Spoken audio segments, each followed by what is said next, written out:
Hello दोस्तों, स्वागत है आपका फिर से मेरे एक बार नए वीडियो के अंदर। दोस्तों आज हम बात करेंगे VSEPR थ्योरी के बारे में। दोस्तों ये 11th बीएससी और एमएससी का केमिस्ट्री का मोस्ट इंपॉर्टेंट टॉपिक है।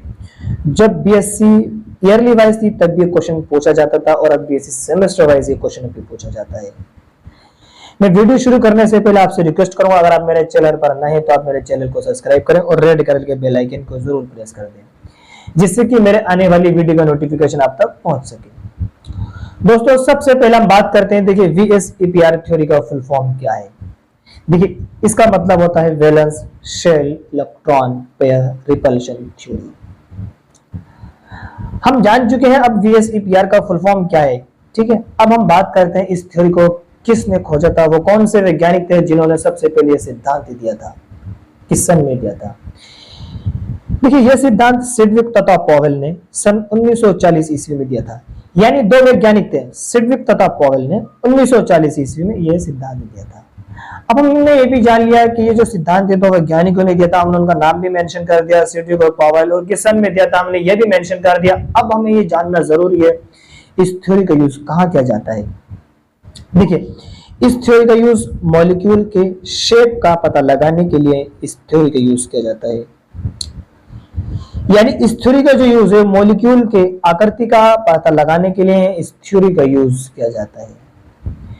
अब हम बात करते हैं, देखिए this theory is based on following point. यानी इस थ्योरी के मेन पॉइंट कौन कौन से हैं, अब हम जानेंगे इसके बारे में। देखिए इस थ्योरी के निम्न पॉइंट मैं आपके सामने बताऊंगा जो बहुत इंपॉर्टेंट और बहुत इजी है। आप उनको अच्छी तरह से याद कर लेना, बहुत इजी वे में मैंने ये जो नोट्स तैयार किए हैं। पॉइंट नंबर 1 आपके सामने देखिए, एक सेंट्रल एटम अदर एटम से कोवेलेंट द्वारा जुड़ा होता है। यानी एक सेंट्रल एटम जो है वो अन्य एटम से कोवेलेंट बॉन्ड के द्वारा जुड़ा होता है। नेक्स्ट हमारा एटम का शेप सेंट्रल एटम उपस्थित संयोजी कोश के इलेक्ट्रॉनों पर निर्भर करता है। यानी एटम की जो आकृति है वो केंद्रीय परमाणु में उपस्थित संयोजी कोश के इलेक्ट्रॉनों पर निर्भर करता है। उम्मीद करता हूं 2 पॉइंट आप क्लियर कर चुके होंगे, ठीक है। देखिए मैंने सबसे पहले आपको थ्योरी से समझाने की कोशिश की है। ऐसा नहीं है मैंने डायग्राम नहीं बनाया, डायग्राम भी मैं आपको जो है बाद में बताऊंगा, क्योंकि जब आप थ्योरी समझ लेंगे तो आप जो है इजी से डायग्राम भी समझ लेंगे, ठीक है। मैंने दोनों चीजें आपके लिए तैयार की, और याद रखना स्टूडेंट, मैंने 4-5 बुक्स का निचोड़ आपके सामने मैं शेयर करूंगा। आप इस वीडियो को अच्छे से देखना, इससे इजी आपको टॉपिक कहीं नहीं मिलेगा VSEPR के बारे में। नेक्स्ट पॉइंट आता हमारा, किसी मॉलिक्यूल के परमाणु के संयोजक इलेक्ट्रॉन पेयर से युक्त ऑर्बिटल इस प्रकार से सेव रहते हैं कि ये एक दूसरे से अधिक दूरी पर रहते हैं या मौजूद हो, जिससे उनमें न्यूनतम प्रतिकर्षण हो।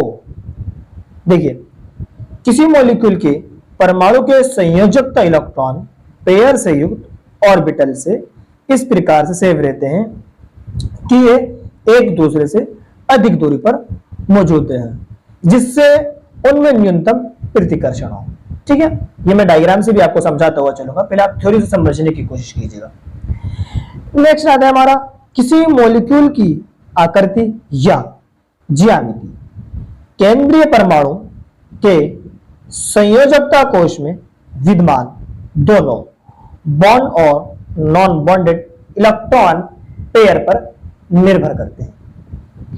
यानी मॉलिक्यूल की आकृति या ज्यामिति केंद्रीय परमाणु के संयोजकता कोश में विद्यमान दोनों बॉन्डेड और नॉन बॉन्डेड इलेक्ट्रॉन पेयर पर निर्भर करते हैं। अब हम आपके सामने डायग्राम बनाकर दिखाते हैं। देखिए डायग्राम बना हुआ है, मैंने यहां पर एग्जांपल लिया, यहां मैंने एक एग्जांपल लिया BF3 मॉलिक्यूल का, ठीक है। और ये जो बी है ना, आप समझ रहे हो सबने बी क्या लिख लिया। देखिए हमने पहले ही पॉइंट में क्लियर किया था, मैं आपके सामने लिखा हूं। देखिए हमने पहला ही पॉइंट क्लियर किया था, एक सेंट्रल एटम अदर एटम से कोवेलेंट बॉन्ड द्वारा जुड़ा होता है। यानी बी जो है हमारा इस डायग्राम के अंदर वो हमारा सेंट्रल एटम है, ठीक है। और ये जो है जो डॉट डॉट बन रहा है, आप सोचो चलो बिंदु क्या बना दिया यार, ये समझे बात नहीं आ रही। तो ये जो होता है हमारा, इसको बोलते हम लोन पेयर ऑफ इलेक्ट्रॉन। यहां तक तो आप क्लियर कर चुके हो, उम्मीद करता हूं। अब बी और एफ के बीच जो बॉन्ड बनेगा, जो ये 2 पॉइंट आप देख रहे होंगे, इसको बोलते हम बॉन्ड पेयर ऑफ इलेक्ट्रॉन, या हिंदी में हम बोलते हैं इसको संयोजकता इलेक्ट्रॉन युग्म। ठीक है, और जो एफ है ना, ये फ्लोरीन है, कभी आप समझे, और बी जो है हमारा, वो है हमारा सेंट्रल एटम। यहां तक क्लियर। अब देखिए, हमने अपने थर्ड पॉइंट में बात की थी, किसी मॉलिक्यूल के परमाणु के संयोजकता इलेक्ट्रॉन पेयर से युक्त ऑर्बिटल इस प्रकार से सेव रहते हैं कि एक दूसरे से अधिक दूरी पर मौजूद हो।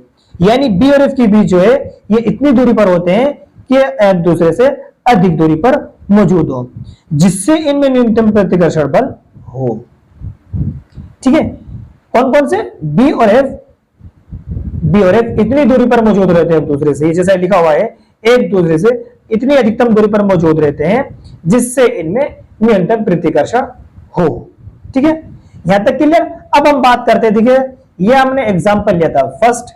ठीक है, अब हम बात करते हैं एग्जांपल नंबर 2। दूसरा एग्जांपल हमने लिया BeCl2। ठीक है, देखिए बी जो है हमारा, मैंने पहले बताया था आपको, ये सेंट्रल एटम है, और ये जो क्लोरीन है, ये lone pair of bond pair of electron है। ठीक है, और इसके बीच जो कोण बनेगा, ये 180 डिग्री का कोण बनेगा। ठीक है, 180 डिग्री का कोण बनेगा। यहां तक क्लियर। और ये जो है आप देख रहे होंगे, ये एक आकृति है जिसको हम रेखीय बोलते हैं, और ये इसके बीच जो कोण बन गया है वो 180 डिग्री का कोण बन गया है। ठीक है, अब हम बात करते हैं, देखिए नेक्स्ट की, नेक्स्ट हेडिंग आती है हमारी lone pair effect. Central atom की सतह पर बॉन्ड पेयर ऑफ इलेक्ट्रॉन की अपेक्षा लोन पेयर ऑफ इलेक्ट्रॉन ज्यादा स्थान करता है। यह है ऑर्बिटल का, यानी यह ऑर्बिटल को जो है थोड़ा दबा भी देता है, जिससे ऑर्बिटल क्या करती, बदल जाती है। अब देखिए, हम इसका डायग्राम भी मैं आपको समझाकर बता देता हूं। ये हमने जैसे पहले डायग्राम में अपना बताया था, हमारा सेंट्रल एटम क्या था, हमारा बी। ठीक है, और ये जो था हमारा, ये जो था हमारा, ये था हमारा लोन पेयर ऑफ इलेक्ट्रॉन। मैं शॉर्ट फॉर्म में लिख देता हूं, लोन पेयर ऑफ इलेक्ट्रॉन था हमारा ये। ठीक है स्टूडेंट, और ये जो हमने बनाए थे, जो बी और के बीच जो बॉन्ड बना था, ये था हमारा bond pair of electron, bond pair of electron. ठीक है, आप मैं शॉर्ट फॉर्म में बता रहा हूं, आप समझ गए, कितना उम्मीद करता हूं। ठीक है ना, लोन पेयर ऑफ इलेक्ट्रॉन और बॉन्ड पेयर ऑफ इलेक्ट्रॉन, ये मैंने शॉर्ट फॉर्म में लिख दिया, आप समझ लेना, मैंने आपको समझाने के लिए बनाया। हालांकि आप बीएससी कर रहे हो तो समझाने की ज्यादा जरूरत नहीं थी आप, लेकिन फिर भी मुझे समझाने की कोशिश हो रहती है। ठीक है ना, अब ये जो है बॉन्ड पेयर ऑफ इलेक्ट्रॉन, और ये जो है हमारा लोन पेयर ऑफ इलेक्ट्रॉन है। देखिए लोन पेयर इलेक्ट्रॉन जो है ज्यादा स्थान घेरता है बॉन्ड पेयर ऑफ इलेक्ट्रॉन की अपेक्षा। क्लियर। और ये जो है हमारे, ये तो आप समझ गए होंगे, ये हमारे लोन पेयर है, ये जो है हमारे एफ मैंने बना दिया, यानी ये फ्लोरीन हुआ। ठीक है, तो यह था हमारा VSEPR थ्योरी। इंपॉर्टेंट है, इसको अच्छे से याद कर लेना। ठीक है, एक बार और समझने की हम कोशिश करते हैं दोबारा। हमारा आज का जो टॉपिक था, आज का टॉपिक था हमारा VSEPR थ्योरी, जो कि BSc और MSc का मोस्ट इंपॉर्टेंट टॉपिक है। देखिए दोबारा समझने की कोशिश कीजिएगा।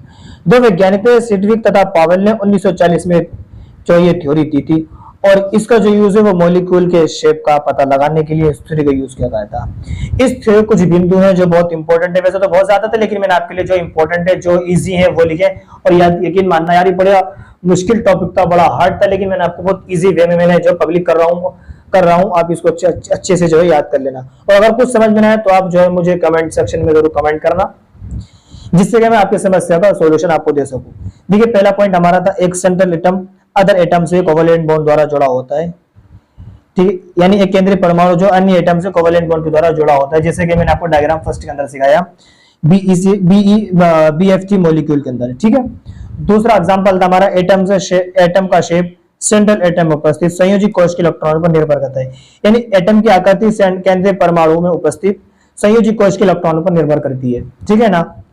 नेक्स्ट पॉइंट था हमारा, किसी मॉलिक्यूल के परमाणु में संयोजक इलेक्ट्रॉन पेयर से युक्त ऑर्बिटल इस प्रकार से सेव रहते हैं कि ये एक दूसरे से अधिक प्रतिकर्षण अधिक दूरी पर मौजूद हो जिससे इनमें न्यूनतम प्रतिकर्षण हो। ये भी मैंने जो है आपको डायग्राम के द्वारा समझा दिया, एक बार मैं आपको फिर समझा दूंगा, ठीक है। लास्ट पॉइंट था हमारा, किसी मॉलिक्यूल की आकृति या ज्यामिति केंद्रीय परमाणु के संयोजी कोश में विद्यमान बॉन्ड नॉन बॉन्ड इलेक्ट्रॉन पर निर्भर करते, दोनों बॉन्ड पर, ठीक है ना। हमने डायग्राम भी आपको समझाया था, हमने एग्जांपल लिया था BF3 मॉलिक्यूल का। ये हमने एक जो है डायग्राम बनाया, बी जो है हमारा सेंट्रल एटम है और ये जो है बी और एफ जो है हमारा, इसके बीच की जो बॉन्ड बनेंगे बंद बनेंगे उसको हम बॉन्ड पेयर ऑफ इलेक्ट्रॉन बोलते हैं। और ये एफ जो है हमारा फ्लोरीन है और ये डॉट डॉट आपको दिख रहा है इसको हम लोन पेयर ऑफ इलेक्ट्रॉन बोलते हैं, ठीक है। यहाँ तक आप उम्मीद करते हैं समझ गए। और ये जो इसकी बीच के जो कोण है ना, ये इसकी बीच जो 120 डिग्री का कोण बनता है, यहाँ तक आप समझ गए। अब हम बात करते हैं नेक्स्ट एग्जांपल की। नेक्स्ट एग्जांपल हमने लिया था BeCl2, ठीक है। ये जो हमारा केंद्रीय परमाणु है जिसको जो है जिसके बीच जो कोण बनता है 180 डिग्री का कोण बनता है, इसके बीच जो है सेल यानी जो है ये जो लोन पेयर और बॉन्ड पेयर ऑफ इलेक्ट्रॉन है, ठीक है। ये एक आकृति है जिसको हम रेखी बोलते हैं, इसके बीच जो कोण बनता है वो 180 डिग्री का होता है, ठीक है ना। उसके बाद हमारी नेक्स्ट हेडिंग थी लोन पेयर इफेक्ट, यानी इसका हमने जानने के अंदर कोशिश करते हैं सेंट्रल एटम की सतह पर बॉन्ड पेयर ऑफ इलेक्ट्रॉन की अपेक्षा लोन पेयर ऑफ इलेक्ट्रॉन ज्यादा स्थान घेरता है। ये ऑर्बिटल को थोड़ा दबा भी देता है जिससे अणु की आकृति बदल जाती है, यानी लोन पेयर इलेक्ट्रॉन जो है बॉन्ड पेयर की अपेक्षा लोन पेयर ऑफ इलेक्ट्रॉन ज्यादा स्थान घेरता है, ठीक है ना। हमने जो है शॉर्ट फॉर्म में भी लिख दिया था lone pair of electron bond pair of electron, ठीक है। एफ जो है फ्लोरीन है और बी जो हमारा सेंट्रल एटम है, ये, ठीक है ना। उम्मीद करता हूँ आप समझे होंगे। आप मेरे इस तरह की वीडियो पाने के लिए आप मेरे चैनल को सब्सक्राइब करें और रेड कलर के बेल आइकन को जरूर प्रेस कर दें।